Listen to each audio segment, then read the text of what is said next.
I keep thinking about doing this, and I've decided that I'm probably actually finally going to do it. So I am going to do a little Inked Anarchist history, laying that on you. Let's go. A couple of days ago was the anniversary of the founding of the Federal Reserve in the United States. And, I decided, what would be fun? Let's talk about the history of the Federal Reserve. So that's what I'm going to do. So the origin of the true founding of the Federal Reserve really begins at exactly 5:12 a.m. on April 18th, 1906. You might remember that. That's the moment that a massive earthquake almost leveled San Francisco. And what happens is ultimately it drives, over the course of the next year, an economic depression, run on banks, and pretty soon the banks fail because, well, they've been loaning everyone's money out like crazy and haven't really cared very much about their own liquidity. What's that, Chief? No, that's just the peasants' money. Who cares? And it's important to note that this isn't the first panic that made the general banking system in the U.S. implode spectacularly. There had been a panic of 1819 and 1837, 1857, 1873, 1884, 1890, 1893, 1896, and 1901. Now that I think about it, the 19th century wasn't really panicking so much at the disco as at the teller line. But we'll talk about some of that in another video. What you need to know is that the banks kept doing very obviously dumb shit and then failing when people noticed that their money was a house of cards. There was no central banking authority. There were only two federally chartered banks, and a lot of the banks were authorized by the states, who at the time could authorize money, to print their own money, backed on that bank's own actual money reserves, which we like to call gold. What's actually interesting about that is that's still around. You can find some of it. I used to have some from right around the Civil War. Confederacy actually did the same thing, but they were way worse about it. This lack of centralization probably has something to do with America being literally founded by a bunch of armed men who decided the best thing to do with a centralized authority was shoot it in the face with a cannon. I mean, seriously, Andrew Jackson, the absolutely monumental racist and practically genocidal asshat that he was, opposed the idea of central banking so much, he got into a duel. Banks keep failing every few years, and all these bankers would wound up losing so much money that they'd, have to move into the suburbs, like a peasant. I say, Jeeves, must we move into the area of the commoners? How awful. Rumph. Jeeves, I shall require more sherry. So, what to do? Well, if you're one of the most powerful bankers in the nation, you get a sudden call for a secret, literally locked door meeting with J.P. Morgan. Now, you'll probably recognize his name if you're familiar with Nikola Tesla and Thomas Edison, or, remember the year 2008. And when I say locked door meeting, I really mean it.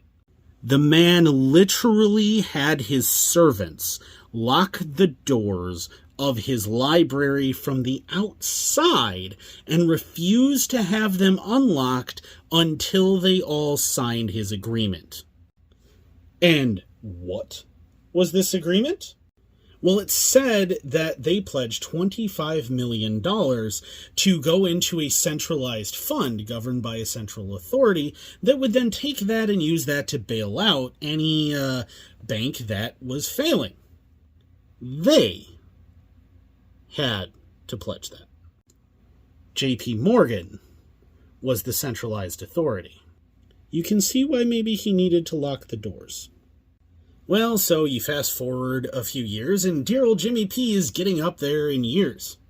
Like 70, in the early 20th century. World-altering wealth has its benefits. Like your soul. But all the bankers in the country started to realize that perhaps Morgy Baby over there wouldn't be able to suck enough hopes and dreams out of the collective orphans of the world to keep going forever and saving the day for them. Enter onto the scene mustache aficionado, the connoisseur of the harumph, head of the Senate Finance Committee, Nelson W. Aldrich. Aldrich is a titan of politics in the late 19th century. This guy is known as one of the Big Four. That is in quotes with capitals. I kid you not. Google it. He was referred to in the press as the general manager of the nation. Again, direct quote.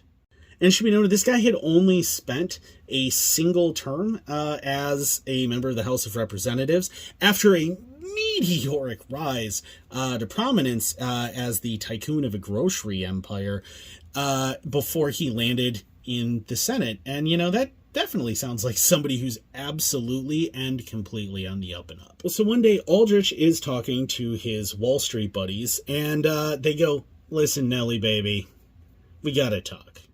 See, we keep having these runs on our banks, right? Because the peasants, they think that they actually get to just take their own money whenever they want. I mean, that's pretty crazy, right? Silly peasants. But so it leaves us two choices there, Nelly boy.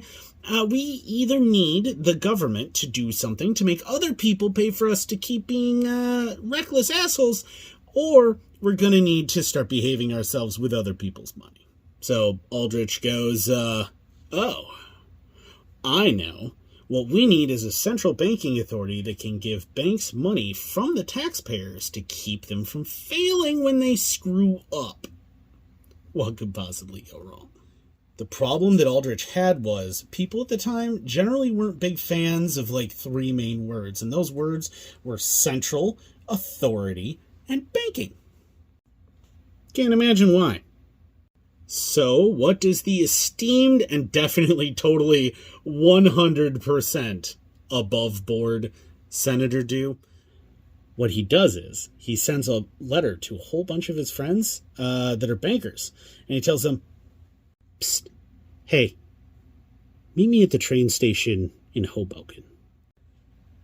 Because as we all know, the Hoboken train station is a prestigious meeting place for government meetings that are definitely not corrupt. But also, I don't want anyone to notice you all meeting for anything official. So come alone and in secret. And, oh, by the way, why don't you disguise yourselves as duck hunters? Yeah, because that's absolutely how a government of, by, and for the people works, right? Through a bunch of rich people traveling in disguise to a secret meeting. He decided it was probably best that people didn't notice a bunch of top-hatted, be-monocled bankers meeting to secretly discuss how they were going to create a policy to have the government force taxpayers to bail them out. Funny. Can't imagine why he was worried. And where, you may ask, do these affluent ersatz Antiform attackers trundle off to once they climbed onto Aldrich's secret private train car? Why, to an exclusive private club off the coast of Georgia that's definitely not forebodingly called Jekyll Island.